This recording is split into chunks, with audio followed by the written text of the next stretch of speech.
और जी बच्चे, क्या हाल चाल है। मुझे पूरा विश्वास है कि बिल्कुल ठीक होंगे आप लोग। आज थर्ड क्लास स्टार्ट कर रहे हैं चैप्टर 2 का। लेकिन उससे पहले एज़ पर माई प्रॉमिस कि मैं आपको पहले कुछ क्लासेस क्या कुछ मिनट्स क्या करूँगा, रिवाइज़ करवा दूँगा।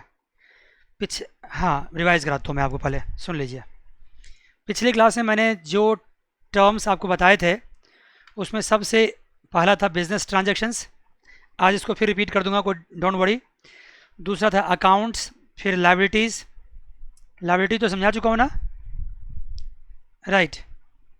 चलिए एक एक एक एक करके मैं रिवाइज करते आता हूँ जल्दी जल्दी। पहले देखिए क्या है बिजनेस ट्रांजैक्शंस। बिजनेस ट्रांजैक्शंस में क्या है,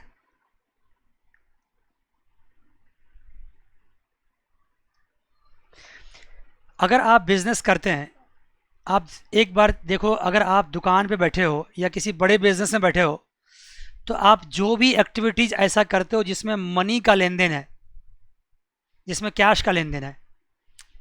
कैश मतलब कैश भी होता है, कैश मतलब चेक भी होता है। बैंक ट्रांजैक्शंस को भी हम कैश ही बोल रहे हैं यहाँ पे। बात सुन रहे हो, समझ रहे हैं बात को। बैंकिंग ट्रांजैक्शंस को भी हम कैश ट्रांजैक्शंस ही बोलते हैं। तो ऐसे किसी भी काम में जहाँ कैश ट्रांजैक्शंस हो उन सबको क्या बोलते हैं, बिजनेस ट्रांजैक्शंस। मैंने एग्जांपल भी दिया था, जैसे रेंट पेड है, सैलरी पेड है, फर्नीचर है, परचेज, ये सब कुछ में कैश चाहिए। आप जानते हो कि आपको मकान मालिक क्या घर में रहने देगा बिना रेंट का? क्या स्टाफ काम करेगा बिना कैश का? क्या फर्नीचर परचेज कर सकते हो बिना कैश का? गुड्स सेल करोगे किसी को बिना कैश का? नहीं ना। किसी से परचेज करोगे तो क्या आपको बिना कैश का दे देगा वो? नहीं। आप ये भी कह सकते हो सर हम उधार परचेज कर लेंगे, क्रेडिट पे परचेज कर लेंगे, ये अलग बात है। जब भी कभी आप क्रेडिट पे परचेज करते हो ना, तो सुनर और लेटर, आज या कल, आपको क्या करना पड़ता है, बोलो? आपको पैसे वापस करने पड़ते हैं। क्रेडिट पे परचेज करने का मतलब ये नहीं कि आपने फ्री में परचेज कर लिया है, आपको पैसे देने ही पड़ेंगे आज निकल। मान गए जी? Yes sir. अब आप कहोगे सर ऐसा कोई ट्रांजैक्शंस बताओ, ऐसा कोई एग्जाम्पल दो मुझे, ट्रांजैक्शंस नहीं एग्जाम्पल, जो बिजनेस में होता हो लेकिन वो कैश में नहीं होता हो। जो बिजनेस में होता हो लेकिन कैश में नहीं होता हो, बताऊं मैं आपको? तैयार हैं आप? चलिए, मान लीजिए आपका बड़ा बिजनेस है, आपके बिजनेस में बहुत सारे स्टाफ काम करते हैं, उसमें से कुछ स्टाफ को आपने ट्रांसफ़र कर दिया किसी और जगह पे। बात समझ रहे हो? आपकी कंपनी है, आपने क्या किया, आपने अपने स्टाफ को ट्रांसफ़र कर दिया। तो स्टाफ को ट्रांसफ़र करने में कौन सा कैश इन्वॉल्व है, ये बताओ, है क्या? नहीं इन्वॉल्व है। दूसरा एग्जांपल सुनो, मान लो कि आपके ऑफिस में बहुत सारे स्टाफ हैं, उनके बीच में आपस में क्या हो गई, फाइट हो गई, लड़ाई हो गई। ये भी एक बिजनेस की घटना है, ये भी एक बिजनेस का इवेंट है। आप सुन रहे हैं मेरी बात?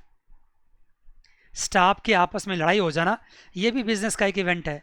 लेकिन क्या उसमें पैसा लगा? नहीं लगा, उसमें कोई पैसा नहीं लगा। ये बात और है कि अगर स्टाफ लड़ेंगे तो बिजनेस को नुकसान होगा, लेकिन उस नुकसान को क्वांटिफाई नहीं किया जा सकता है, उसको मेज़र नहीं किया जा सकता है। अब मैं दूसरा एग्जांपल देता हूँ। मान लो स्टाफ है, कोई मेल फीमेल स्टाफ है, अभी आप छोटे इतना समझ नहीं पाएंगे, हो सकता है आजकल आप टीवी भी देखते हैं तो छोटे बच्चे भी बहुत कुछ समझते हैं आजकल, लेकिन चलो फिर भी एग्जांपल देने के लिए मैं एग्जांपल देता हूँ।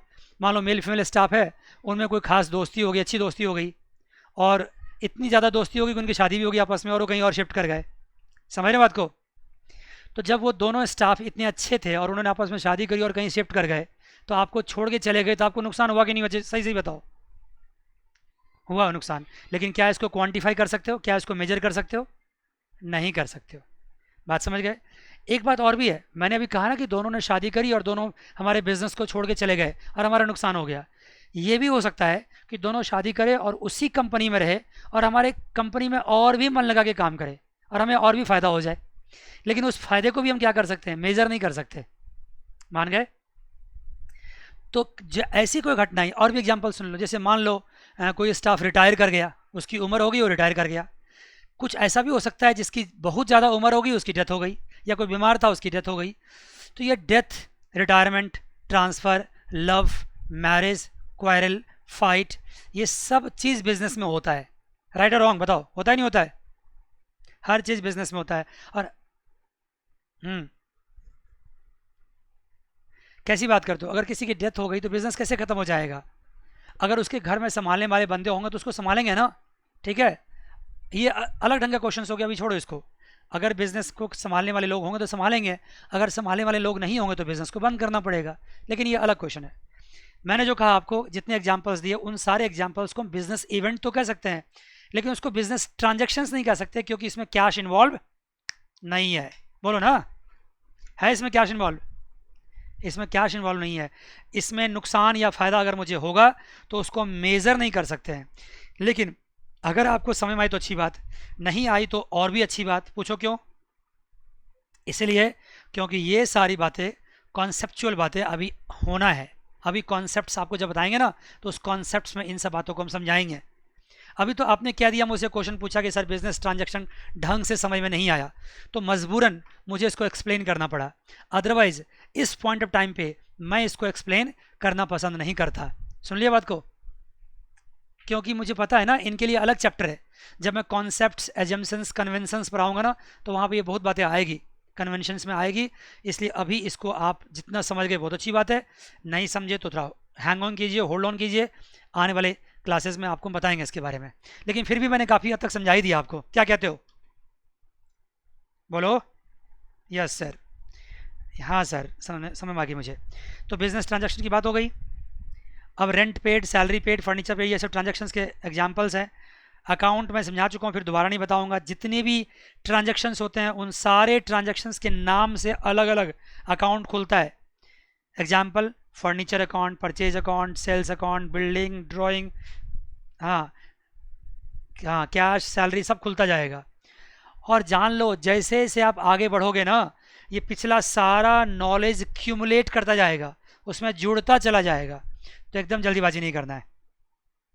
सर अकाउंट का मतलब भी समझ गए। तो अब क्या समझाया था एग्जाम, और समझाया था आपको लायबिलिटीज़ के बारे में, current liabilities, non current liabilities. हाँ, लायबिलिटीज़ मैंने कहा था आउटसाइडर्स क्लेम होता है। मतलब आउटसाइडर्स क्लेम मतलब बाहर के लोगों से आप सपोर्ट लेते हैं। हाँ हाँ, किसी से लेते हैं, पैसे लेते हैं, और किसी से लोन लेते हैं, पैसे लेते हैं, उसको आउटसाइडर्स क्लेम बोलते हैं। अगर कोई बंदा आपको सपोर्ट करता है, मदद करता है, पैसा देता है बिजनेस में, तो आज नहीं तो कल वो आपसे पैसा वापस भी मांगेगा। इसलिए इसको क्या कहा जाता है? लायबिलिटीज़ कहा जाता है। हिंदी में क्या बोलते हैं? इसको कर्ज बोलते हैं, और क्या बोलते हैं? ऋण बोलते हैं। तो ये कितने होते हैं? करंट लायबिलिटीज़ या नॉन करंट लायबिलिटीज़ बता चुका हूँ। 1 साल के अंदर तो करंट लायबिलिटीज़, 1 साल से ज़्यादा टाइम तक तो नॉन करंट लायबिलिटीज़। कुछ एग्जाम्पल भी दिए थे। अगर मैं इन सब को फिर दोबारा पढ़ना शुरू कर दूंगा तो फिर पुरानी क्लास ही क्या हो जाएगी, रिपीट कर जाएगी। और आप उसको रिपीट खुद से भी कर सकते हो। एसेट्स के बारे में बात हुई थी कि जो भी चीज़ आप ओन करते हैं, जो आपका अपना होता है, जिसको आप परचेज़ किए होते हैं, जिसको आने वाले टाइम पे आप काफ़ी समय तक यूज़ करते हैं और यूज़ करके उससे बेनिफिट उठाते हैं। जैसे एग्जांपल देखो, हेलो, आप मेरी बात सुन रहे हो?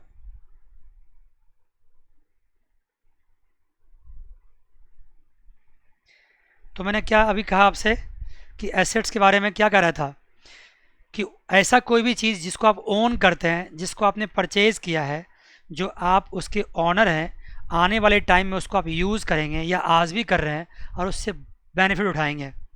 ठीक है ना? तो उसको क्या बोलते हैं? एसेट्स। जैसे ये पेन देखो, इस पेन को मैं पिछले 1 साल से लिख रहा हूँ, तो ये क्या मेरे लिए एसेट है? ये लैपटॉप है, देखो इसको मैं यूज़ कर रहा हूँ, ये मेरा एसेट है। जितने भी घर में हमारे सामान दिख रहे हैं जिसको लॉन्ग टर्म तक हम यूज़ करेंगे, सारे क्या हमारे एसेट हैं। हाँ, अगर मैं काफ़ी लंबे समय तक यूज़ करता हूँ तो वो क्या कहलाता है? Fix asset. लेकिन मैं अगर कुछ टाइम तक के लिए उसको यूज़ कर पाता हूँ तो क्या कहलाता है? Current assets. कुछ टाइम मतलब क्या? With an year. अगर 1 साल में ही वो एसेट्स कैश में कन्वर्ट हो जाता है या डिस्ट्रॉय हो जाता है या सेल हो जाता है, उसको क्या बोलते हैं हम? Current assets. करंट एसेट्स के मैंने बहुत एग्जांपल दिए थे आपको, जैसे डेटर्स हो गया, प्रीपेड एक्सपेंस हो गया। डेटर्स किसको बोलते हैं बताया था मैंने आपको कि ऐसे पर्सन्स जिनको गुड्स आप उधार बेचते हैं और उनसे आपको पैसे लेने होते हैं। तो जब किसी से आपको लेने हैं तो वो बंदा आपके लिए क्या हो गया? एसेट हो गया। अगर आपको पूरा डिटेल जानना है तो पिछली क्लास समझाइए, प्रीपेड एक्सपेंस समझा चुका हूँ। अगर मैं अपने मकान मालिक को रेंट एडवांस में पे कर देता हूँ तो वो अमाउंट मेरे लिए एसेट बन गया, प्रीपेड हो जाता है। ऑफ कोर्स अगर मैं अपने स्टाफ को सैलरी एडवांस में पे करता हूँ तो मेरे लिए क्या हो गया? प्रीपेड हो गया। तो ये बता चुका हूँ। आउटस्टैंडिंग इनकम के केस में क्या बताया था? जब अगर मान लो किसी से मुझे लेना है पैसा तो मेरे लिए क्या हो गया? हो आउटस्टैंडिंग इनकम। किसी को देना है तो आउटस्टैंडिंग एक्सपेंस, और किसी से लेना है तो मेरे लिए क्या हो गया, आउटस्टैंडिंग इनकम। मान गए जी, पक्की बात? यस सर, ये बातें आपसे हो चुकी है। तो पिछले क्लास में भी आप रिवाइज कर सकते हैं, अदरवाइज आइए अब एसेट साइड में आते हैं। एसेट साइड में टेंजिबल एसेट्स, इनटेंजिबल एसेट्स, बीच में एक एसेट्स और भी था, उसको क्या बोलते हैं, फिक्टिशियस एसेट्स। आज बात करेंगे उसके बारे में, हाँ बताना है मुझे।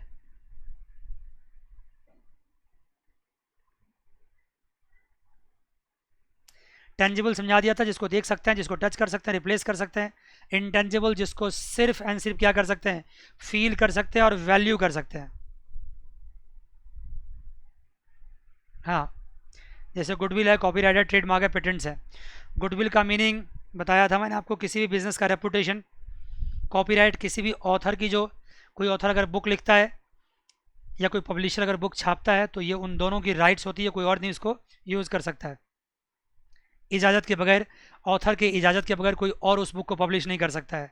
यस, ट्रेडमार्क, हर बिजनेस का अपना ट्रेडमार्क है, उसको भी कोई और यूज़ नहीं कर सकता है। पेटेंट्स, कोई भी दुनिया में साइंटिफिक इन्वेंशंस होता है, देखो ना आजकल कोरोना प्रॉब्लम चल रहा है ना, तो मान लो अगर कोरोना के लिए कोई दवाई इन्वेंट करता है, कोई भी कंट्री, मान लो सबसे बेस्ट एग्जांपल अभी समझने के लिए है, कोरोना के लिए अगर कोई भी दवाई अगर कोई भी कंट्री इन्वेंट करता है, ठीक है ना, तो वो उस कंट्री के लिए एसेट हो जाएगा, वो उसको पेटेंट करवा लेगा और दुनिया भर के कंट्री उसी कंट्री से परचेज कर सकता है, खुद उसका नकल नहीं मार सकता है।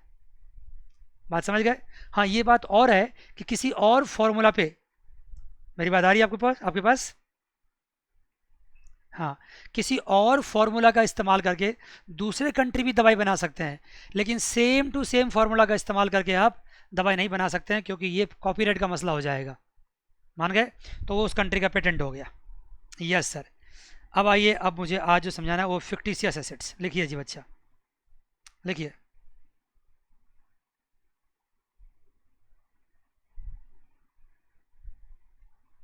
फिक्टिशियस एसेट्स समझिए क्या होता है।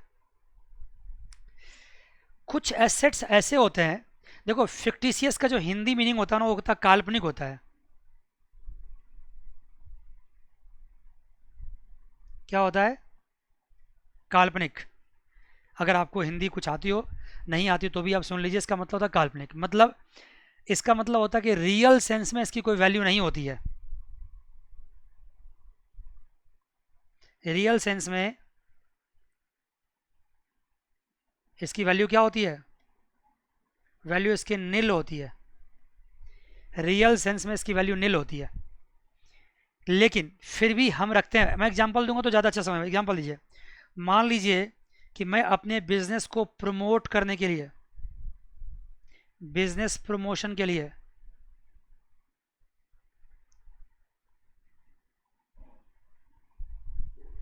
एडवर्टीजमेंट करता हूं और काफ़ी हैवी अमाउंट इस्तेमाल करता हूं। मान लो छोटे बिजनेस के लिए 5 लाख भी क्या होता है, अच्छा अमाउंट हो जाता है। मान लो 5 लाख रुपया खर्चा कर दिया मैंने एडवर्टीजमेंट में, सुन लिया, 5 लाख क्या किया मैंने, खर्च किया। किसके लिए? अब जब मैंने इतने अमाउंट से एडवर्टीजमेंट किया तो बच्चे मेरे पास आने लग गए, स्टूडेंट्स, मैं अपने एग्जांपल की कोचिंग का एग्जांपल देता हूँ, तो स्टूडेंट्स मेरे पास आने लग गए। अब ये बता सकते हो कि 5 लाख रुपया खर्च अगर मैं करता हूँ, 1-2 महीने में खर्च कर देता हूँ एडवर्टीजमेंट में, तो मुझे बता सकते हो बच्चे मेरे पास कितने महीने तक आएंगे? बता सकते हो? अगर मैं एडवर्टीजमेंट में 5 लाख रुपया खर्च करता हूँ तो बच्चे मेरे पास कितने महीने तक आएंगे? आपको सर ये कैसा सवाल है, 1 महीना? ऐसा नहीं है। देखो, अगर मेरी अच्छी एडवर्टीजमेंट हुई है, 5 लाख रुपया मैंने खर्च किया है और सही से खर्च किया है, नाम मेरा फैला है मार्केट में, तो स्टूडेंट्स हो सकता है कि मेरे पास 1 साल आए, हो सकता है 2 ईयर्स आए, हो सकता है 3 ईयर्स तक आए। मतलब इस एडवर्टीजमेंट का असर 2 साल, 3 साल, 4 साल तक भी हो सकता है। डिपेंड्स। आज के ज़माने में असर कम होता है, क्योंकि आजकल बहुत सारे वेंचर्स खुले हुए हैं, काफ़ी हैवी एडवर्टीजमेंट्स करने पड़ते हैं, तब जाके उसका असर बनता है। लेकिन मान लो ना कि एक बार बंदा एडवर्टीजमेंट करता है तो उसका असर कितना दिन होता है? मान लो 1 साल है, मान लो 2 साल है, मान लो 3 साल है, 4 साल, जो आपको कंफर्टेबल है। मान लो 5 साल। तो इसका मतलब है कि अगर मैंने 5 लाख रुपए खर्चे हैं, ध्यान सुन रहे हो बच्चा, अगर मैंने 5 लाख रुपए खर्चे हैं तो उस 5 लाख रुपए का मज़े बिजनेस को कितने साल तक मिला है? 5 साल तक मिला है। मतलब उसका डिविडेंड, उसका फायदा मुझे 5 साल तक मिला है। सुन रहे हो? तो ये 5 लाख रुपया सपोज करो मैंने 2020 में एक्सपेंड किया है, तो क्या ये 5 लाख रुपया 2020 का खर्चा माना जाएगा? क्या इस 5 लाख रुपए को आप 2020 का ही एक्सपेंडिचर मानोगे? मैं तो ऐसा नहीं मानता। क्यों नहीं मानोगे? देखो, क्योंकि कहोगे सर अगर 2020 में मुझे फ़ायदा मिला, 2021 में मिला, 2022 में मिला, 2023 में मिला और 2024 में मिला, मान लो इतने साल तक क्या मिला मुझे? बेनिफिट मिला। सुन रहे हो? एक्सक्यूज मी, सुन रहे हो ना? Yes sir. अगर इतने साल तक मुझे बेनिफिट मिला तो ये 5 लाख रुपीज़ को मुझे ना एक साल का मतलब 2020 का इसको एक्सपेंडिचर हम नहीं मान सकते। क्या करना चाहिए मुझे? इसको हर साल का एक्सपेंडिचर मानना चाहिए। मतलब 1 लाख रुपए यहाँ का एक्सपेंडिचर, 1 लाख रुपए यहाँ का एक्सपेंडिचर, 1 लाख रुपए यहाँ का एक्सपेंडिचर, 1 लाख रुपए यहाँ का एक्सपेंडिचर, 1 लाख रुपए यहाँ का एक्सपेंडिचर। तो 5 लाख रुपीज़ को हम 1 ईयर का एक्सपेंडिचर नहीं मानेंगे, रादर इसको मैंने क्या किया, इसके इफेक्ट को 5 साल तक बांट दिया। तो बताइए अब 2020 में मेरा कितना खर्चा हुआ? 1 लाख रुपए का। जबकि तुमको अभी अजीब लगता होगा कि सर मेरे पॉकेट से तो 5 लाख रुपया गया, मेरे पॉकेट से तो 5 लाख रुपया गया, लेकिन आप कह रहे हो कि मेरा खर्चा 1 लाख रुपया हुआ। भाई देखो, दो बातें हैं। अभी आप सब कुछ समझने की कोशिश करोगे तो प्रॉब्लम फंस जाओगे। पेमेंट करना अलग चीज़ है और एक्सपेंडिचर होना अलग चीज़ है। समझ गए? पेमेंट आप कुछ भी कर दो लेकिन एक्सपेंडिचर अलग चीज़ है। जैसे मान लो कि मैंने ये लैपटॉप परचेज करा, ये पेन परचेज किया, सुन रहे हो बात को? मेरे को इसको परचेज करने में सपोज करो 70,000 रुपीज़ खर्चा हुआ। सुन रहे हो मेरी बात? तो 70,000 तो मैंने इसी साल पे कर दिया, लेकिन मैं इस लैपटॉप को आने वाले 5 साल यूज़ करता हूँ, तो 5 साल में मेरा खर्चा हुआ हो, मान गए? तो हर साल उसका इफेक्ट पड़ेगा, हर साल उसका इफेक्ट जाएगा। अभी आपको थोड़ा कम समझ में आएगा क्योंकि अभी आप पेमेंट और एक्सपेंडिचर का डिफरेंस नहीं समझ पा रहे हैं। पेमेंट अलग चीज़ है, एक्सपेंडिचर हमेशा क्या होता है? ईयरली होता है। क्या होता है? ये ईयरली होता है, इसका ईयरली इफेक्ट होता है एक्सपेंडिचर का। मैं बार बार आगाह करता हूँ कि अभी आप जल्दीबाजी मत करो, अभी छोड़ दो। पेमेंट अलग चीज़ है, एक्सपेंडिचर अलग चीज़ है। पेमेंट आप कुछ भी कर दो, लेकिन जो ईयरली एक्सपेंडिचर है वो अलग चीज़ है। तो मैं क्वेश्चन पूछूँ आपसे, पूछूँ? बताओ, बताइए अभी आपने पेमेंट कितना किया? बताओ अभी आपने पेमेंट कितना किया? 5 लाख रुपया 2020 में, लेकिन एक्चुअल महीने में आपका एक्सपेंडिचर कितना हुआ? 1 लाख। 2021 में कितना एक्सपेंडिचर हुआ? 1 लाख। जबकि सही मायने में यहाँ पे पेमेंट आपने कुछ भी नहीं करी है, यहाँ पे भी पेमेंट कुछ नहीं करी है, यहाँ पे भी पेमेंट कुछ नहीं करी है, यहाँ पे भी पेमेंट कुछ नहीं करी है। सुन रहे हो? पेमेंट आपने कुछ नहीं करी है, लेकिन फिर भी 2021 में एक्सपेंडिचर हुआ है, एक्सपेंडिचर हुआ है, एक्सपेंडिचर हुआ है, एक्सपेंडिचर हुआ है। कैसे हुआ है सर? क्योंकि हमने इस 5 लाख के असर को, असर मतलब इफेक्ट को, 5 लाख के इफेक्ट को हमने क्या किया? 5 से डिवाइड करके हर साल में बांट दिया। मान गए जी? तो इसका मतलब है कि हर साल के हिस्से में 1-1 लाख रुपए का एक्सपेंडिचर आ गया। मान गए? ठीक है सर। तो अब देखो, अब क्या मज़ेदार बात क्या है। सपोज करो आप 2020 में अभी चल रहे हो। कहाँ चल रहे हो? 2020 में। तो ठीक है, और यहाँ पे आपने 5 लाख की पेमेंट करी। उस 5 लाख में से अब आपको, कसम आप झूठ मत बोलना, बताओ कितना एक्सपेंडिचर? बताओ जल्दी से, एक्सपेंडिचर कितना है? हाँ, ओनली 1 लाख। तो बताओ इस 4 लाख रुपए को हम क्या मानेंगे यहाँ पे? बताओ। देखो पेमेंट तो पूरा है, ये पेमेंट तो 5 लाख पूरा पूरा आपने कर दिया, लेकिन उस 5 लाख में से 2020 का खर्चा कितना है? बोलो ना, एक्सपेंडिचर कितना है? 1 लाख। तो रिमेनिंग जो 4 लाख है ये क्या होगा? कहोगे सर ये तो आगे आने वाले टाइम में इसको खर्चा मानेंगे। मान लिया? आगे आने वाले टाइम मतलब 2021 में मानेंगे, 2022 मानेंगे, 23-24 में। लेकिन जब 2020 में आप खड़े हैं तो आगे का टाइम किसने देखा? बताओ जरा। मुझे बताओ, क्या आप 2021 को देख चुके हो अभी तक? 2022 देख चुके हो? किसको पता क्या होने वाला है यार? कुछ नहीं पता किसी को। फ्यूचर किसने देखा है? तो बताओ अभी 2020 में इसको क्या मानकर चलेंगे भाई? इसको क्या मानकर चलेंगे? 2020 में इसको मानकर चलेंगे फिक्टिशियस एसेट। क्या मान चलेंगे? इसको फिक्टिशियस एसेट्स मानेंगे। और फिर 2021 में क्या होगा बताओ? 21 में फिर हम क्या करेंगे? 1 लाख रुपया फिर क्या मान लेंगे उसमें से? एक्सपेंडिचर। फिर कितना बच जाएगा? 3 लाख। फिर इसको क्या बोलेंगे यहाँ पे हम? Fictitious assets. इसको फिक्टिशियस एसेट्स कहेंगे। अब बात आती है सर, ठीक है एक्सपेंडिचर तो हम समझ गए, लेकिन आपने ये 4 लाख रुपया को 2020 में, 3 लाख रुपया को 2021 में, 2 लाख रुपया को 2022 में, समझ रहे हो, और 1 लाख रुपया को 2023 में आपने फिक्टिशियस क्यों माना? इसको फिक्टिशियस क्यों माना?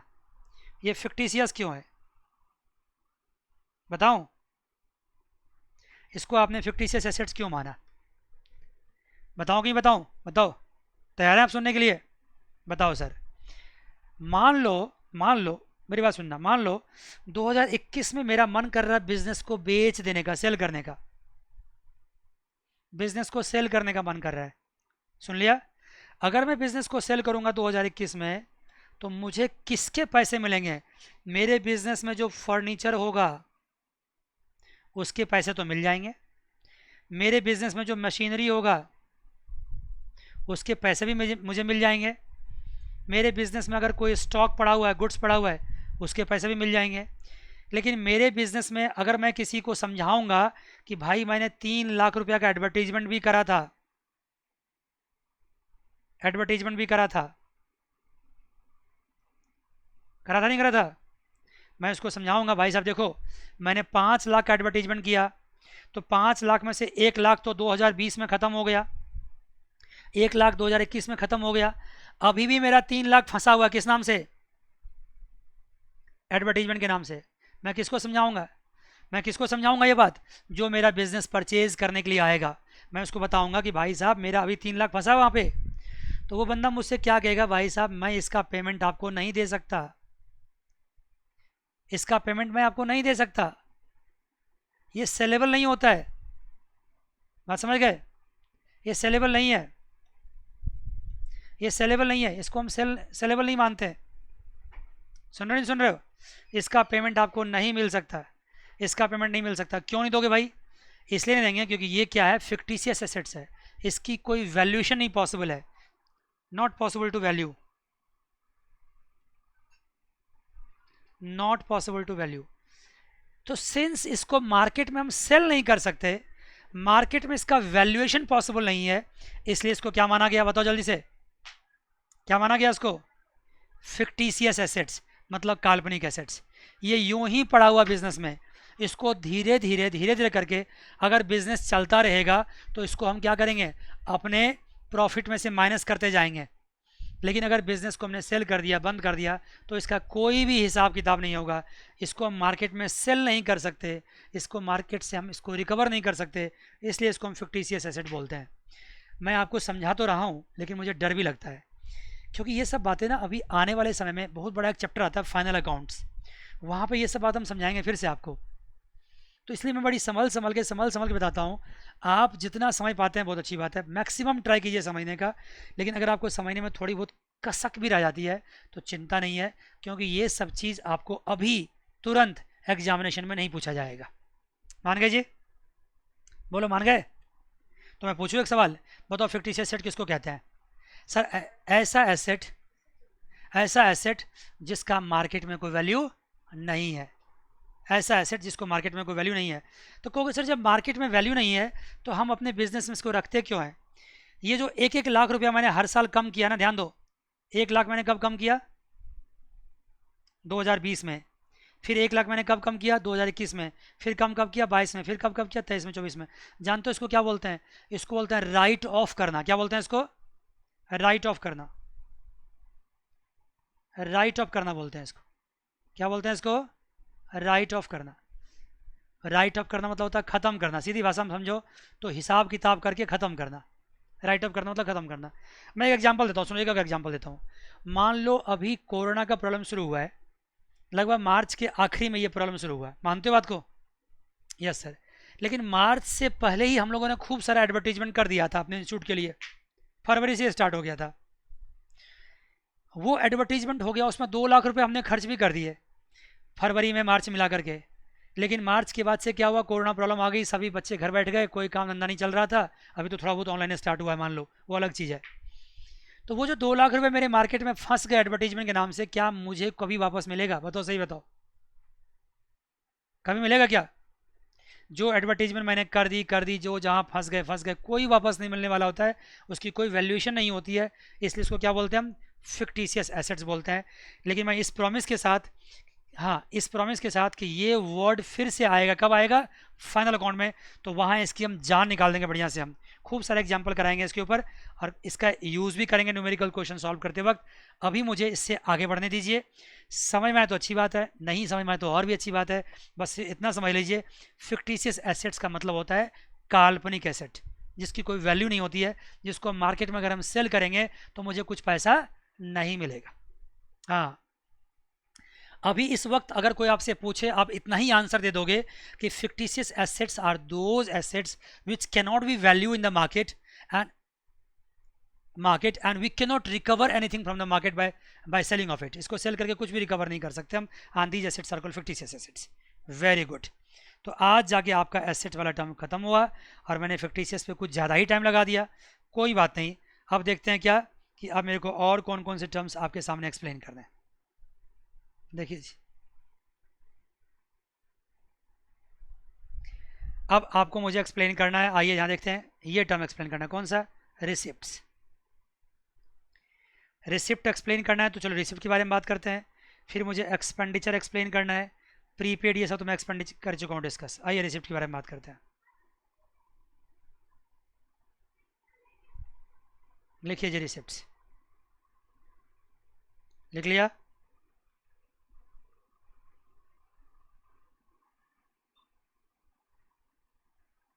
क्या होता है सर?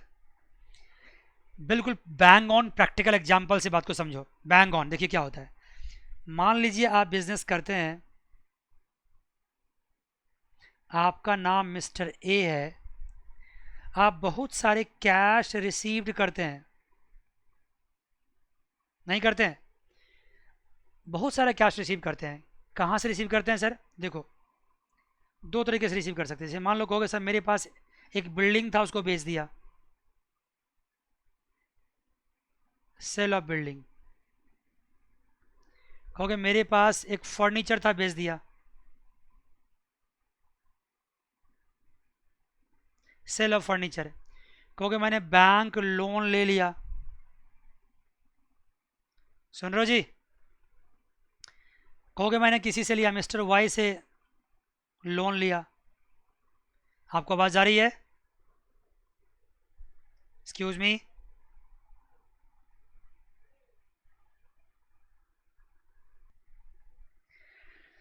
तो आपने यहां से पैसा मैनेज किया, बिल्डिंग सेल किया, फर्नीचर सेल किया, बैंक लोन लिया, मिस्टर वाई से लोन लिया। और कैश कहाँ से आ सकता है आपको? देखो यहां से, देखो आपने क्या किया, सेल ऑफ गुड्स। गुड्स का मीनिंग मैं समझा चुका हूं आपको, एक्सक्यूज मी, बता चुका हूं ना? यस। आपको डेटर से पैसे मिले, रिसीट फ्रॉम डेटर्स। डेटर्स का मतलब समझा चुका हूँ, जो बंदा, ऐसा बंदा जिसको आप गुड्स उधार बेचते हैं, क्रेडिट पे बेचते हैं, और कभी आपको पैसा वापस करेगा। और क्या हो सकता है? मान लो रेंट रिसीव किया आपने, मान लो इंटरेस्ट रिसीव किया आपने। बस इतना ही एग्जाम्पल लेते हैं, एक्सेट्रा लिख देते हैं यहाँ पे।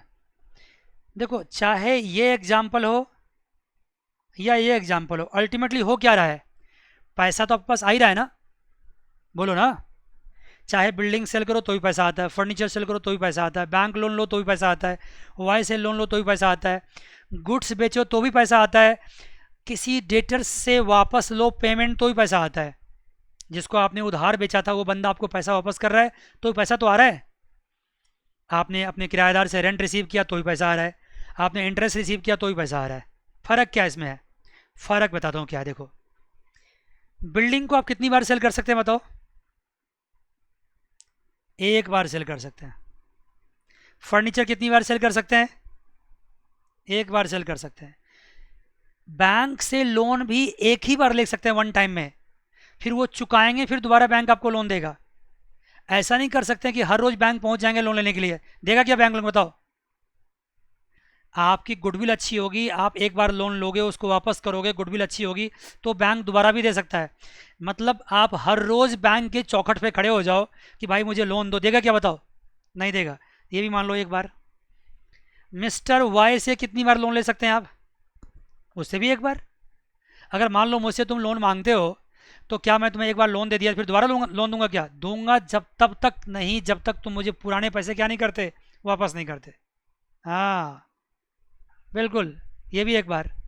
अब इस साइड आ जाओ। गुड्स को कितनी बार सेल कर सकते हो बताओ? ओ माय गॉड, एक बार आंसर दिया। ओ माय गॉड, एक बार सेल कर सकते हैं गुड्स को? बहुत बार कर सकते हैं, बहुत बार कर सकते हैं।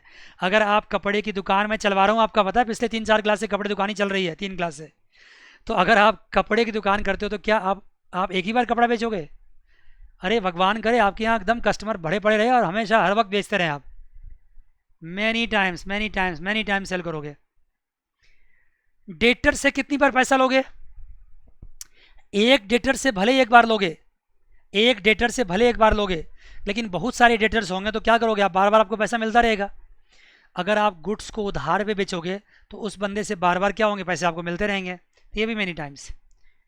किराएदार आपके यहाँ है तो रेंट कितनी बार लोगे उससे? रेंट कितनी बार लोगे किराएदार से? अगर तुम एक बार कहोगे ना तो मैं कहूँगा कि मुझे अपना घर दे दो, मैं तुम्हारे घर पे आता हूँ और रेंट पे रहना चाहता हूँ। क्या रे, एक बार लोगे किराया? क्या बताओ? किराएदार से कौन एक बार पैसा लेता है यार? हर महीने लेता है, हर महीने लेता है। लेता है ना? हाँ, आपने बोला तो मैं सुन नहीं पाऊंगा, आपने बोला होगा। हर महीने लेते हैं। इंटरेस्ट रिसीव कितनी बार करोगे? हर महीने इंटरेस्ट रिसीव मंथली होता है, बहुत बार करेंगे। देखा कि क्या डिफरेंस था दोनों में? ये वन टाइम या मेनी टाइम्स। तो जो वन टाइम होते हैं उसको बोलते हैं हम कैपिटल रिसिप्ट। क्या बोलते हैं उसको? Capital receipts. बस, अभी इतना ही समझना जरूरी है। जो वन टाइम होता है उसको बोलते हैं कैपिटल रिसिप्ट्स। और जो बार बार पैसे आपको मिलता है, तो बार बार के लिए वर्ड होता है रेवेन्यू रिसिप्ट्स। क्या होता है? Revenue receipts. अभी इतना ही समझना जरूरी है। हालांकि जितना सिंपल तरीके से मैंने समझा दिया है, ये बातें इतनी ही सिंपल नहीं, इसमें और भी बहुत बातें हैं। लेकिन अभी क्यों बताऊं यार? तीसरी क्लासेस में बच्चा अगर 50वीं क्लास की बात करें, 60वीं क्लास की बात करें, तो इसका मतलब ये गलत है, बिल्कुल सही नहीं है। स्टेप बाय स्टेप बात होगी, ठीक है बच्चे? तो ये आपका कैपिटल रिसिप्ट हुआ। जो पैसा आप वन टाइम रिसीव कर सकते हैं, जो पैसा आप एसेट को बेच कर, देखो ये एसेट है ना, देखो थोड़ा कुछ और समझाता हूँ। देखो ये क्या किया आपने? ये एसेट सोल्ड आउट किया आपने, किया ना? और ये क्या किया आपने? लोन लिया आपने, bank loan, mister Y loan, क्या लोन लिया? कौन सा loan? Long term loan. Long term क्यों लोन? ये कि मोर देन 1 ईयर, ये 1 साल बाद चुकाओगे इसको आप, 1 ईयर। तो जब आप एसेट्स को बेचकर, कौन सा asset? Fix asset, fix asset, fix assets को बेचकर पैसा आपको आता है तो वो कहलाता है capital assets. Long term loan से पैसा आता है तो वो भी क्या कहलाता है? Capital assets. लेकिन अगर आपने कोई स्टॉक को बेचा, गुड्स को बेचा, डेटर से रेंट रिसीव किया, इंटरेस्ट रिसीव किया, तो ये सब क्या कहलाएगा? Revenue receipts. मतलब अगर करंट एसेट से पैसा आया, क्योंकि गुड्स क्या होता है? Current assets. डेटर क्या होता है? Current assets. मान गए? इन सब से पैसा आया तो वो क्या कहलाएगा आपको? Revenue receipts. मुझे पूरा विश्वास है कि आपको ये बातें अब समझ में आ गई होगी। आप क्या कहते हो बताओ? हाँ सर, ये है कैपिटल रिसिप्ट्स और ये है रेवेन्यू रिसिप्ट्स। बड़ी अच्छी बात है। अब यहीं पे मैं बात करता हूँ पेमेंट्स की, यही बात करता हूँ पेमेंट्स की। यही दो बातें, जब आपने रिसिप्ट समझ लिया तो पेमेंट भी आप समझ सकते हैं बड़े आराम से। मैंने क्या कहा, सेल ऑफ बिल्डिंग का, अब उसके बदले यहाँ क्या लिख दूँ मैं आपको, परचेज ऑफ बिल्डिंग। क्या लिख रहा हूँ मैं, तो परचेज ऑफ बिल्डिंग क्या, तो पेमेंट तो करोगे ना। Yes sir. Purchase of furniture, बोलो ना, पेमेंट करोगे ना। बिना पेमेंट का फर्नीचर मिलता है तो मुझे भी दिला दो। नहीं सर, पेमेंट करेंगे। बैंक लोन रिफंडेड, जो बैंक लोन से पैसा लिया था वो सब क्या किया आपने, वापस कर दिया, एक्सेट्रा जो भी ले लो इस तरह से। और क्या हुआ, परचेज ऑफ गुड्स, गुड्स भी परचेज करोगे, ठीक है ना। गुड्स परचेज किया आपने। उसके बाद और क्या एग्जांपल दे सकता हूँ, रेंट पेड, अगर आप खुद किराए पे रहते हो तो आपको रेंट पे करना पड़ेगा। इंटरेस्ट पेड, ये INT डॉट इंटरेस्ट है, इंटरेस्ट पेड, आपने लोन लिया तो आपको इंटरेस्ट चुकाना पड़ेगा। बच्चे समझ रहे हो मेरी बात। Yes sir. इसी एग्जाम्पल को मैंने उल्टा कर दिया, जो कैश रिसीव्ड था ना उसको जस्ट अपोजिट कर दिया। अब ये, अब मैं आपसे कुछ क्वेश्चन पूछता हूँ कि बिल्डिंग आप कितनी बार परचेज करोगे बताओ। भाई एक सामान्य इंसान जो एक मिडिल क्लास फैमिली है जो घर में रहना चाहता है तो कितनी बार बिल्डिंग परचेज करेगा, एक बार करेगा। अब 5 साल 10 साल बाद दूसरी बार करेगा, लेकिन एक साल में कितनी बार करेगा, एक बार करेगा। अगर आप बिल्डर्स हैं, अगर आप बिल्डर्स हैं, आप बिल्डिंग को ही सेल परचेज का काम करते हो तो फिर तो बात अलग है, तब तो बिल्डिंग आपके लिए गुड्स हो गया। मेरी बात समझ रहे हो। मान लो कि आप बिल्डर्स हैं, आप बिल्डिंग बनाते हैं और बेचते हैं, तो उस केस में बिल्डिंग आपके लिए गुड्स हो गया। लेकिन मैं उसकी बात नहीं कर रहा हूँ, मैं सामान्य से किसी इंसान की बात कर रहा हूँ। तो बिल्डिंग वो कितनी बार परचेज करेगा, एक बार। फर्नीचर कितनी बार, एक बार। बैंक लोन कितनी बार चुकाएगा, एक बार। लेकिन वो गुड्स कितनी बार परचेज करेगा, मैनी टाइम्स। रेंट पेड हर महीने करना पड़ेगा, इंटरेस्ट पेड हर महीने करना पड़ेगा। तो जो चीज़ बार बार होता है उसको क्या कहेंगे हम, उसको बोलेंगे रेवेन्यू पेमेंट्स। समझ गए जी। एक्सक्यूज मी, सुन रहे हो मेरी बात। Yes sir. और जो आप कभी कभार परचेज करेंगे उसको बोलेंगे हम, उसको बोलेंगे कैपिटल पेमेंट्स। इसी को कहा गया कैपिटल पेमेंट्स कह लो या कैपिटल एक्सपेंडिचर कह लो, रेवेन्यू पेमेंट्स कह लो या रेवेन्यू एक्सपेंडिचर कह लो। हालांकि पेमेंट और एक्सपेंडिचर में थोड़ा डिफरेंस है, वो बाद में बताएंगे आपको। Yes sir. अब देखो इसको और एक्सप्लेन करता हूँ मैं। अगर मान लो आप कोई एसेट परचेज करते हो, fix asset, fix asset purchase करते हो, तो फिक्स एसेट परचेज करना मतलब क्या हो गया, कैपिटल एक्सपेंडिचर हो गया। अगर कोई गुड्स वुड्स परचेज करते हो, रेंट वेंट पे करते हो, ये सब क्या कहलाएगा, रेवेन्यू एक्सपेंडिचर कहलाएगा। तो मुझे पूरा विश्वास है कि आपको ये बातें समझ में आ गई। अगर कैपिटल एक्सपेंडिचर करोगे तो इसका इफेक्ट जो होगा ना, effect will last more than what, more than 1 year, more than 1 year. इसका इफेक्ट मोर देन 1 ईयर होगा। बट इस केस में क्या होगा, effect will last up to 1 year. इसमें तो 1 साल तक इफेक्ट लास्ट करेगा, उसके बाद इफेक्ट लास्ट ही नहीं करेगा। ये था आपका पेमेंट्स के बारे में, ये था आपका किसके बारे में, capital receipts and revenue receipts and capital payment and revenue payment के बारे में बात थी। यहाँ तक की बात हो चुकी है। अब बताइए आप कौन सा नया टर्म्स बच गया जो डिस्कस करना आपके साथ आज की क्लास में। मैं बिल्कुल भी जल्दीबाजी नहीं करना चाहता, क्योंकि फाउंडेशन स्ट्रॉन्ग करना आप लोगों का मुझे एब्सोल्युटली। फाउंडेशन स्ट्रॉन्ग होगा तो फिर बहुत अच्छी अच्छी बातें आप सीख पाएंगे। देखिए जी बच्चों, रिसिप्ट्स की बात भी हो गई, एक्सपेंडिचर की बात भी हो गई। एक्सपेंडिचर में एक एक्सपेंडिचर था डेफर्ड एक्सपेंडिचर, तो वो बातें भी आपसे कर चुका हूँ। जो फिक्टिशियस एसेट था ना, ध्यान दो, फिक्टिशियस एसेट्स में जो भी खर्चा आप करते हैं ना वो सारे डेफर्ड है। फिक्टिशियस एसेट्स में जो भी खर्चा आप करते हैं वो सारे डेफर्ड एक्सपेंडिचर होते हैं। डेफर्ड मतलब समझते हो क्या होता है, डेफर्ड मतलब होता है फ्यूचर के लिए भी बांट देना कुछ। मैं एग्जांपल डेफर्ड का मतलब समझाता हूँ। हाँ, ये इंग्लिश मीनिंग, इसका मीनिंग समझो क्या होता है। ये 5 लाख रुपए की पेमेंट मैंने कब करी थी, जल्दी बोलो, 2020 में, 20 में। लेकिन मैंने क्या किया, मैंने एक्सपेंडिचर को हर साल में बांट दिया। एक्सपेंडिचर को हर साल में बांट दिया, तो मैंने 5 लाख में से कितने अमाउंट सिर्फ 2020 के लिए रखा? 1 लाख। 5 लाख में से कितने एक्सपेंडिचर मैंने 2020 के लिए रखा? 1 लाख।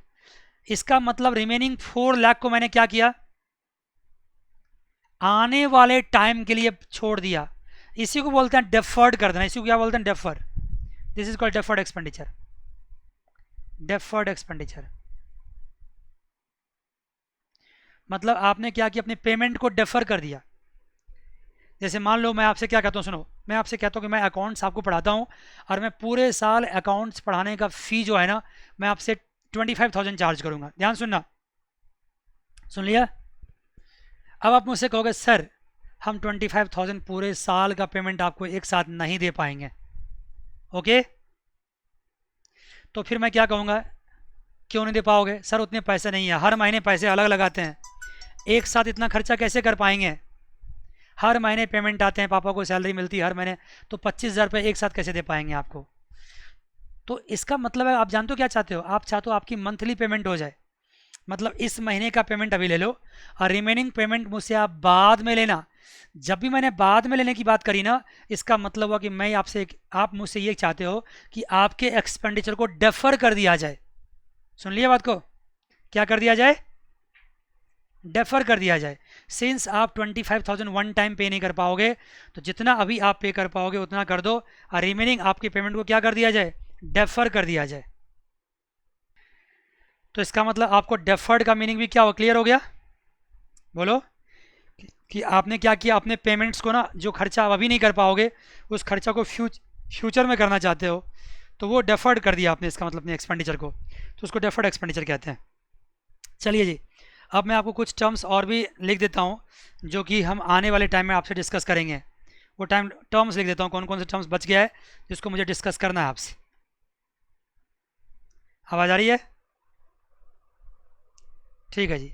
तो उसमें देखो अब क्या टर्म्स में डिस्कस करना आपसे। प्रॉफिट हो चुका है, इनकम हो चुका है, लॉसेज हो चुका है, गेन्स हो चुका है। चलो फिर भी मैं लिख लेता हूँ यहाँ पे कितने वर्ड हैं। देखो, प्रॉफिट है, ये तीनों को एक साथ सिखाऊंगा मैं आपको। इनकम है, गेन्स है और साथ साथ लॉसेस भी है। इसके बारे में बात करेंगे। और किसके बारे में अगली क्लास में बात करेंगे? अगली क्लास में बात करेंगे आपको परचेज के बारे में। बात तो कर लिया था, लेकिन परचेज रिटर्न बताना है ना, तो परचेज एंड परचेज रिटर्न मैं एक साथ लिख देता हूँ। और sir sales and sales return,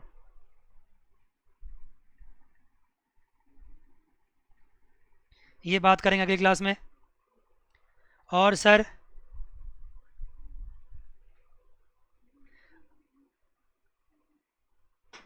अभी करते हैं बात उस बारे में, पहले आज का टॉपिक डिसाइड करते हैं कि अगली क्लास में क्या डिस्कस करेंगे। उसके बाद रेवेन्यू फ्रॉम ऑपरेशन, ये एक टर्म यहाँ लिखा हुआ है, फ्रॉम ऑपरेशन। थोड़ा इसके बारे में बोल देंगे कि क्या मीनिंग इसका है। और लिखा हुआ है यहाँ पे आपको, गुड्स बता चुका हूँ, स्टॉक बता चुका हूँ, ट्रेड रिसीवेबल्स बता चुका हूँ, फिर भी एक बार हल्का सा रिवाइज कर दूंगा।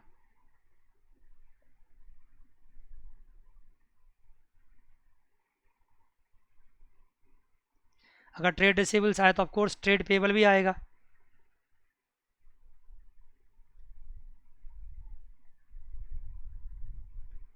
ट्रेड पेबल्स, उसके बाद बात करता हूँ ट्रेड रिसीवेबल्स, ट्रेड पेबल के बाद आपको टॉपिक है वाउचर्स। उसके बाद टॉपिक है आपका कॉस्ट। छोटे छोटे टर्म्स हैं, आगे भी आएंगे, अभी डिस्कस करते जाएंगे। फिर आपका डिस्काउंट, बहुत, यस बोलो, बताऊंगा, वो भी ले देता हूँ। चलो, तुम कह रहे हो बुक कीपिंग, तो वो भी ले देता हूँ, ये सब का मीनिंग सिखाऊंगा, बुक कीपिंग। उसके बाद बताऊंगा आपको बैड, हाँ और भी टर्म्स है कुछ। डिस्काउंट हो गया, ये डिस्कस करेंगे अगली क्लास में इस टर्म्स को। इसके बाद टाइम बचेगा तो फिर अगली क्लास में हम क्या करेंगे, डिसाइड कर लेंगे कि मुझे और क्या क्या करना है। लेकिन आप जान लो अभी कुछ नहीं हो रहा है, अभी सिर्फ आपका वोकेबलरी इम्प्रूव कर रहे हैं हम। जो अकाउंटेंसी में आने वाले चैप्टर्स में जो शब्द जो वर्ड इस्तेमाल होंगे वो वोकेबलरी आपका स्ट्रॉन्ग हो रहा है। ये सब पढ़ोगे तो फिर आने वाले चैप्टर्स आपके लिए क्या होगा, काफ़ी आसान हो जाएगा, बड़े आसानी से आप कर पाओगे। तो फिर जो लास्ट में आपको मैंने रेड पेन से लिख के दिखाया ये सारे टर्म्स, ये सब कुछ डिस्कस करें। क्या कह रहे हो, पूछो। देखो अकाउंटेंसी में अभी जितनी बातें मैं आपसे कर रहा हूँ ना, आपको देख के लगता होगा कि अकाउंटेंसी क्या थ्योरेटिकल सब्जेक्ट है, बिल्कुल भी नहीं। अकाउंटेंसी 100% प्रैक्टिकल सब्जेक्ट है, 100%। मतलब अल्टीमेटली मुझे प्रैक्टिकल ही करना है। प्रैक्टिकल को करने के लिए अगर कुछ मुझे थ्योरी समझना है तो वो थ्योरी समझा रहा हूँ मैं आपको। अकाउंटेंसी थ्योरेटिकल सब्जेक्ट नहीं है। थ्योरी का काम होता है सिर्फ प्रैक्टिकल को सपोर्ट करना, लेकिन लास्टली मुझे करना क्या है, प्रैक्टिकल करना है। एग्जाम में भी क्या आएगा, प्रैक्टिकल क्वेश्चन ही आएगा। तो बिल्कुल भी आप टाइम वेस्ट नहीं करते हैं, अगली क्लास में इंतजार करते हैं। इन सारे शब्द को अगली क्लास में क्या करेंगे, हम डिस्कस करेंगे। आज के लिए बस इतना ही, अगली क्लास में फिर मिलेंगे। God bless you all, take care, bye bye and see you.